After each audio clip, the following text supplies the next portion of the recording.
कैसे हैं आप लोग। मेरा नाम अभिषेक खरामी है और आपका स्वागत है ज्ञान सरल में। आज हम बात करने वाले हैं प्रोडक्टिविटी कैसे बढ़ाएं। जिस हिसाब से आपको पता है कि लॉकडाउन और बढ़ता जा रहा है, अभी लॉकडाउन का टाइम है।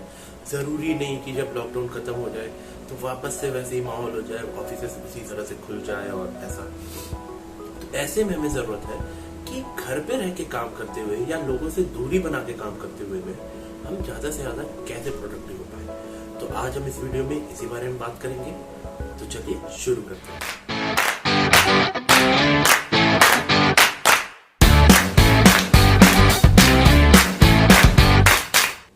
तो सबसे पहली चीज कि प्रोडक्टिविटी जरूरी क्यों है। जरूरी इसलिए है, चाहे आप भले ही कोई स्टूडेंट हो या कोई एम्प्लॉय हो जो घर से काम कर रहा है अपने ऑफिस का, कोई भी हो, आपको ये चीज जितनी जल्दी समझ आ जाए उतना अच्छा है कि कुछ दिनों तक, मतलब अभी बोला जाए तो कुछ महीनों तक ये ही हमारा नॉर्मल है। आपको अपनी एफिशिएंसी, आपको अपनी प्रोडक्टिविटी बढ़ानी ही होगी ताकि आप इस पीरियड को सरवाइव कर पाओ। क्योंकि आप अगर ये चीज नहीं करोगे तो कंपनी को बेनिफिट नहीं होगा। या कोई स्टूडेंट है वो पढ़ना बंद कर दे कि नहीं ये चलेगा, कोई बात नहीं, जनरल प्रमोशन हो रहा है, नहीं, आपकी प्रैक्टिस छूटेगी और जब आपको आगे चल के वो चीज पढ़ना पड़ेगा तब वो ज्यादा टफ होगा। क्योंकि एक बार जब कोई प्रैक्टिस छूट जाती है तो उसे दोबारा रहना बहुत टफ होता है। तो इसलिए प्रोडक्टिव रहना बहुत जरूरी है। तो प्रोडक्टिव रहने के लिए बहुत छोटे छोटे से ट्रिक है। आप अगर इंटरनेट पे सर्च करोगे तो लाखों मतलब वीडियोस मिल जाएंगे आपको। ढेरों वेबसाइट में ये बताया गया है कि इतने टिप्स है, उतने ट्रिक्स है, और वो बिल्कुल सही है। बट मैं ये वीडियो इसलिए बना रहा हूँ क्योंकि मुझे लगता है कि हर किसी के लिए डिफरेंट सेट ऑफ रूल्स होते हैं और जरूरी नहीं, जैसे मैं भी इस चीज पे जब रिसर्च कर रहा था कि कैसे किया जा सकता है और क्या अच्छा आइडिया मिल सकता है, तो उस टाइम मुझे समझ आया कि जब आप इसे खोजने निकलते हो ना तो जस्ट उसका अपोजिट करते हो जो आपका एम था। मतलब जितना आप प्रोडक्टिव होना चाहते हो वो छोड़ के इसको रिसर्च करने में ही कि इतने सारे टॉपिक्स में, इतने सारे टिप्स में कौन सा बेटर है, वही करते रह जाते हैं। तो कोशिश किया मैंने कि 3 या 4 पॉइंट्स में मैं छोटा सा वीडियो बनाऊं और आपको ये बता पाऊं कि ये बेसिक पॉइंट्स, इनको अगर आप ध्यान दोगे तो बहुत कुछ धीरे धीरे अपने आप चेंज हो जाएगा। तो दोस्तों, मेरा पहला टिप ये है कि आप अपने काम करने का, अपने पढ़ने का जगह आप फिक्स करो। अपने घर का एक छोटा सेक्शन लो, चाहे वो एक कमरा हो या एक कमरे का हिस्सा हो, वहां पे एक टेबल लगाओ, अपनी जरूरत का सारा सामान वहीं पे रखो और जब भी काम करने का हो तो आप वहीं जाके करो। जब भी हम घर में अलग अलग जगह, सोफे में या बिस्तर में कहीं भी बैठ के काम करते हैं तो वहाँ डिस्ट्रैक्ट होने के चांसेस ज्यादा रहते हैं कि कोई बगल में टीवी देख रहा है तो हमारा भी ध्यान धीरे धीरे टीवी पे चला जाता है और भी बहुत सारे रीजन हो सकते हैं। तो पहला पॉइंट तो यही है कि आप अपने लिए एक सेपरेट जगह बनाओ जहाँ काम करने के लिए आप बैठो। उसके बाद जब रेस्ट लेना हो तब आप सबके साथ जाके बैठो, खेलो, जो करना करो। धीरे धीरे आपको समझ आएगा कि पहले जब आप सबके साथ बैठ के करते थे ना तो जो काम करने में 3 घंटा लगता था, जब आप अकेले बैठ के कर रहे हो एक शांति वाली जगह पे, तो आपको 1 घंटे में करना। तो चलिए दोस्तों, आगे बढ़ते हैं। अपन ने जगह तो डिसाइड कर लिया कि कहाँ पे बैठ के काम करना है। अब डिसाइड करते हैं कि हमें किस समय पे काम करना है। तो दोस्तों, आपको पता ही होगा कि हर किसी का एक डिफरेंट पीक आवर होता है। पीक आवर मतलब ऐसा समय जब उसका दिमाग सबसे ज्यादा काम कर रहा होता है, ऐसा समय कि कोई भी टास्क उसको तो बड़ी आसानी से कर ले। तो हर किसी का ये पीक आवर डिफरेंट होता है। कुछ लोग मॉर्निंग पर्सन होते हैं, मतलब कि दिन के समय उनका दिमाग बहुत अच्छा काम करता है, और कुछ लोग ऐसे होते हैं जो रात के समय ज्यादा अच्छा काम करते हैं। उनको कोई चैलेंजिंग टास्क अगर रात को दिया जाए तो बेहतर परफॉर्म करेंगे वो। वही काम अगर सुबह दिया जाए तो शायद उतना अच्छा परफॉर्म ना करें। तो यही चीज के लिए आप अपने टाइम को, अपने पैटर्न को ऑब्जर्व करिए कि आपका पीक आवर कब आता है। आपका पीक आवर अगर मॉर्निंग में आता है या दोपहर में आता है या शाम को, जब भी आता है, तो उसी हिसाब से आप अपने काम को 2 पार्ट में डिवाइड कर सकते हैं। अब वो 2 पार्ट कैसे हो सकते हैं?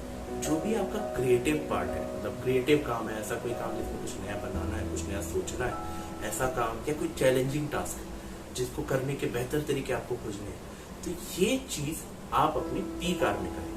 और ऐसे काम जो रिपीटेटिव है, जो उतना ज्यादा उसमें दिमाग नहीं लगाना है अपन को, उसको अपने नॉन पीक आवर्स में आप डिस्ट्रीब्यूट करें। तो इससे बेनिफिट ये होगा कि आपकी एफिशिएंसी ओवरऑल बढ़ जाएगी। क्योंकि अगर आप कोई चैलेंजिंग टास्क लेके अपने नॉन पीक आवर में बैठोगे तो शायद जो काम 1 घंटे में हो सकता था वो 1.5 से 2 घंटे लेंगे आपको। तो इस तरह आप अपने दिन में कम से कम समय देके ज्यादा से ज्यादा काम निकाल सकते हो। तो चलिए दोस्तों अब आगे बढ़ते हैं और अगला पॉइंट जो है मेरा वो है दिन की प्लानिंग करना।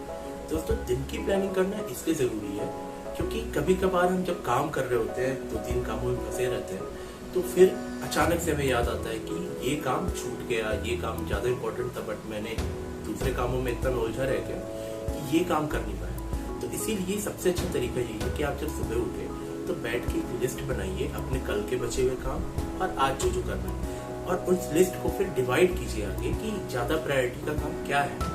इसको आप हाई प्रायोरिटी दीजिए, जो कम प्रायोरिटी का उसे लो प्रायोरिटी दीजिए और इस हिसाब से दिन भर में उसे डिवाइड कीजिए। अच्छा, इसके बाद एक और चीज ये भी होता है कि हम जो गोल सेट करते हैं ना, अपना टारगेट सेट करते हैं आज का पर्टिकुलर, तो वो हमें हमेशा रियलिस्टिक रखना चाहिए, प्रैक्टिकल से। अब इसे एग्जांपल से समझिए कि एक मजदूर है, वो एक दिन में एक दीवार खड़ा कर सकता है ना। और अगर वो ये गोल बनाए कि आज तो मैं महल ही बना दूंगा दिन भर में, तो आपको भी पता है और मुझे भी पता है कि ये पॉसिबल नहीं है। तो ऐसे सिनेरियो में फेलियर के चांसेस ज्यादा होते हैं। तो जब वो चीज हो ही नहीं सकता तो उसे अपने गोल में लाइए, रियलिस्टिक गोल रखिए और अपने ऊपर इतना भी प्रेशर मत डालिए कि इतना तो होना ही चाहिए। जितना टाइम लगता है जिस टास्क में उसको उतना टाइम दीजिए और धीरे धीरे आपको समझ आएगा कि आप अपने घंटों का बहुत बेहतर तरीके से इस्तेमाल कर। तो चलिए दोस्तों अब अपन बात करते हैं अपने आखिरी पॉइंट पे, और वो ये है कि ओवर प्लान या ओवर थिंक ना करें। कोई भी चीज हो, कोई भी टास्क हो, उसको ओवर प्लान ना करें। कभी कभार ऐसा मैंने देखा है, बहुत बार होता है कि कोई एक टास्क है उसके लिए प्लानिंग रिक्वायर्ड है, नो डाउट, ठीक है, लेकिन लोग उसमें इतना ओवर प्लान करने लग जाते हैं कि इतना मतलब परफेक्ट ही रिजल्ट चाहिए होता है, सोचते हैं कि और परफेक्ट और परफेक्ट और परफेक्ट। तो इसमें होता ये कि हम उस टास्क को एक्चुअली कर ही नहीं पाते, बस प्लान ही करते रह जाते हैं कि इसको इतने अच्छे तरीके से ऐसा करूंगा। तो वो चीज ना करें, प्लानिंग करें, लेकिन उसके बाद चालू हो जाए उस टास्क में उसे और करना चालू करें। दूसरा, ओवर थिंक करना। ओवर थिंक करना देखिए बहुत बार ऐसा होता है कि रिजल्ट को हम सोचते रहते हैं, हम सोचते रहते हैं कि ये क्या होगा, इसके बाद अगला स्टेप कैसे करेंगे, या अगर मैंने ऐसा कर लिया, फॉर एग्जाम्पल कोई यूट्यूब चैनल चालू करना चाहता है, उनके लिए चीज कि वो पहले ये सोचते हैं कि भाई कैमरा कैसे करें, कैमरा ऐसा होना चाहिए, DSLR ही चाहिए, स्टूडियो ही चाहिए, आप कहीं भी बैठ के नहीं कर सकते हैं, माइक चाहिए, नॉइस होगा, बहुत सारी चीजें। मैं खुद भी ये सोचता था, लेकिन ये सारी चीजों के बाद होता ही है कि हम सिर्फ प्रोकास्टिनेट ही करते रह जाते हैं, मतलब इतना ओवरथिंक कर लेते हैं कि एक्चुअल काम हम करते ही नहीं है। तो इस चीज से बचे, आपके पास जो रिसोर्सेस अवेलेबल है उसी से आप काम कीजिए, बट काम कीजिए। हमारा एम काम करना है, ना कि ओवर प्लान करना है या ओवर थिंक करना है। तो प्लीज आप काम पे लगिए, धीरे धीरे आपको समझ आएगा कि आप और ज्यादा एफिशिएंट हो रहे हैं और आपको बेहतर रिजल्ट। आई होप आपको ये वीडियो पसंद आया हो और इससे आपको कुछ ना कुछ बेनिफिट मिला हो। तो अगर आपको ये वीडियो पसंद आया हो तो प्लीज लाइक करें और चैनल को सब्सक्राइब करें, और कोई भी आपका ओपिनियन है, व्यू है या क्वेश्चन है तो प्लीज उसे कमेंट बॉक्स में हमारे साथ शेयर करें। तो फिर मिलते हैं अगले वीडियो के साथ, तब तक के लिए नमस्कार।